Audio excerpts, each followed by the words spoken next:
आप सभी भक्तजन जानते होंगे पितृपक्ष में आने वाली एकादशी सबसे खास है और इसे इंद्रा एकादशी के नाम से जाना जाता है। इंद्रा एकादशी अर्थात पितृपक्ष की एकादशी के दिन राहु काल का जो अशुभ समय होगा वह 12:18 से 1:52 के आसपास रहने वाला है। राहु काल के अशुभ समय में किसी नए कार्य की शुरुआत आप ना करें। साथ ही कुतुब काल अर्थात पितरों की पूजा का जो समय है वह 11:51 से 12:41 के आसपास हो रहा है। पितरों को समर्पित यह एकादशी अपने आप में धर्म, कर्म और पितरों के निमित्त समस्त कार्यों के लिए जानी जाती है। आइए जानते हैं इस दिन आप व्रत किस तरह से करें। पितृपक्ष में अगर व्रत करते हैं तो कुछ नियमों का जरूर से आपको ध्यान रखना है। एकादशी व्रत पारणा का समय, पूजा की सही विधि, नियम इत्यादि की संपूर्ण जानकारी वीडियो में मिलेगी, अंत तक बने रहिएगा। आप जानते होंगे एकादशी तिथि पर कभी भी तुलसी पत्र नहीं तोड़ी जाती।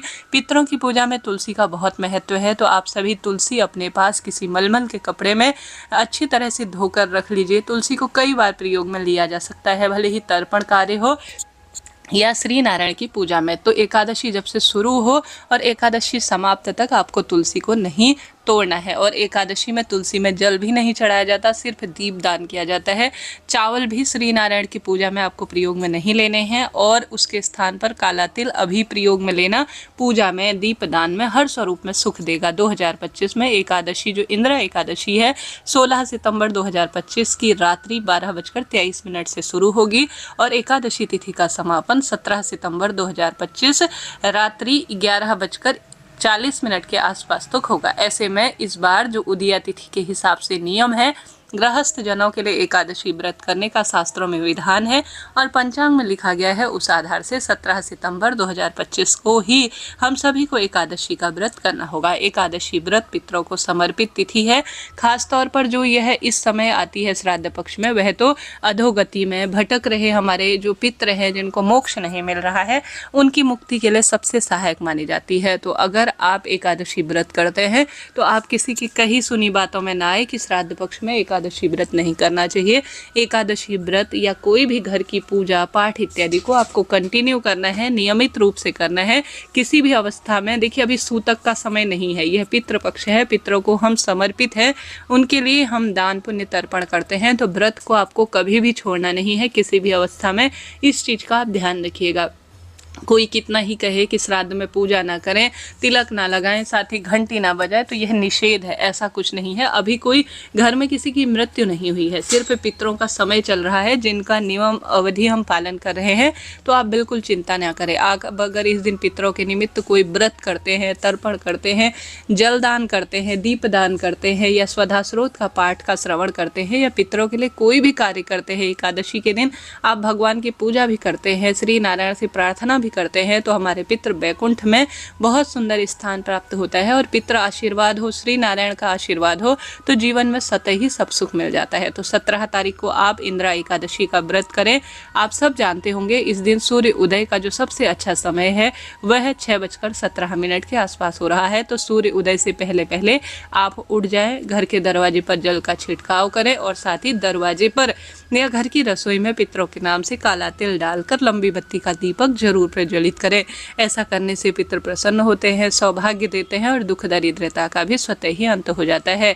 इस दिन सूर्यास्त का समय 6:24 के आसपास होगा। तो सूर्यास्त के समय भी आपको ज़्यादा से ज़्यादा दीपदान इत्यादि करना चाहिए। ब्रह्म मुहूर्त जो समय रहेगा वह 4:41 से 5:29 के आसपास तक रहेगा। ठीक है जी, यह बात हो गई। अब आप सभी एकादशी व्रत 17 तारीख को करेंगे तो 18 तारीख को अपना व्रत खोलिएगा। तो व्रत खोलने का जो शुभ समय रहेगा सुबह 6:17 से 9 बजे तक के आसपास का हो रहा है। इस शुभ समय में अपने व्रत को खोल लीजिएगा। द्वादशी तिथि कब से शुरू होगी यह जानना जरूरी है। तो 17 सितंबर 2025 रात्रि 11:40 से द्वादशी शुरू होगी और द्वादशी तिथि का समापन 18 सितंबर 2025 रात्रि 11:44 के आसपास तक रहने वाला है। ठीक है जी, यह पूरी बात बताई मैंने आपको। आपके लिए यह वीडियो जानकारीप्रद रहती है तो लाइक करें, शेयर करें, कमेंट्स में जय माता दी लिखना ना भूलें। और साथ ही आप सभी कोई प्रश्न पूछना चाहते हैं तो वह भी पूछ लीजिए। अब इस दिन आपको दिनचर्या कैसे रखनी है, अगर आप एकादशी व्रत रखते हैं तो बहुत ही सुंदर है, नहीं भी रख पाते हैं तो कोई दिक्कत की बात नहीं, कुछ श्रेष्ठ कार्य कर लीजिए, एकादशी फल आपको मिलेगा। 17 तारीख को ही एकादशी का अगर आपके घर पर श्राद्ध होता है तो वह 17 तारीख को ही होगा, ऐसा ही पंचांग में लिखा गया है। तो आप सबसे पहले तो इस दिन ब्रह्म मुहूर्त में कोशिश करें जल्दी उठें। ब्रह्म मुहूर्त में नहीं उठ पाते हैं तो सूर्य उदय होने से पहले पहले तो जरूर उठ जाइएगा। नहाने के पानी में तुलसी की लकड़ी को घुमाकर या गंगा जल मिश्रित जल को आप डालकर ओम नमो भगवते वासुदेवाय इन महामंत्रों का जाप करते हुए आप सुंदर भाव सच्चे मन से स्नान कर लीजिए। पीतांबर रंग के वस्त्रों का चयन करें, साथ के साथ सूर्य भगवान को जल चढ़ाने के बाद तुलसी में दीप दान करें। जितना संभव हो राधा राधा या ओम नमो भगवते वासुदेवाय महामंत्र का स्मरण करते हुए ओम सर्व पितृदेवाय नमो नमः कहते हुए एक जल दान जरूर कीजिएगा। देखिए, आप पितरों के निमित्त जल दान देते हैं तो बहुत सुखद अनुभूति देता है, खासतौर पर एकादशी के दिन तो चमत्कार होता है। आप सभी जल के लोटे में गंगा जल, कुशा और साथ ही थोड़ा सा काला तिल और जौ डालकर ओम सर्व पितृदेवाय नमो नमः कहते हुए बच्चे बड़े बूढ़े सब अपना दक्षिण दिशा की ओर करते हुए आप जल जरूर समर्पित करें। दीप दान तो मैंने आपको सुबह बता ही दिया कि घर के द्वार और रसोई में काला तिल डालकर सर्व पितृ देवताओं के नाम से लंबी बत्ती का दीपक जरूर लगाएं। इसके बाद आप महादेव की और श्री नारायण की पूजा करें। खासतौर पर तुलसी की लकड़ी को घिसकर उसका हरि चंदन बनाकर जो है आप श्री नारायण के सुंदर स्वरूप का श्रृंगार करते हैं तो श्री नारायण बहुत प्रसन्न होते हैं इस कार्य से और बहुत सुंदर जीवन में परिणाम मिलता है। तुलसी की लकड़ी भी आप अपने घर के मंदिर में दीप दान के रूप में जरूर करें। तुलसी की लकड़ी को घी में डुबोकर आप सभी उसमें कच्चा सूत या रुई लपेटकर दीपदान के रूप में प्रयोग लेते हैं तो सुंदर माना जाता है। शिवलिंग पर पितृपक्ष में गंगा जल मिश्रित जल चढ़ाना चाहिए। संभव हो तो स्वधा स्वधा स्वधा 3 बार बोले या स्वधा स्रोत का पाठ या गायत्री मंत्र का जाप आप शिव मंदिर में बैठकर जरूर कीजिएगा। इससे पितृ तृप्त होते हैं, हरी बीमारी भी दूर होती है। एकादशी के दिन बस यह सरल सा कार्य करें, गौ माता के लिए रोटी निकालें और सरल सी संपूर्ण श्रेष्ठ पूजा करें। जैसे भगवान श्री नारायण और महादेव को रोली चंदन मोली अक्षत समर्पित करें, मौसमी फलों का भोग लगाएं और एकादशी व्रत की कथा सुने। एकादशी व्रत की कथा चैनल पर आएगी। उसके बाद नाम जाप कर कर पूरे दिन आप फलाहार ले सकते हैं, पानी पी सकते हैं, फल खा सकते हैं।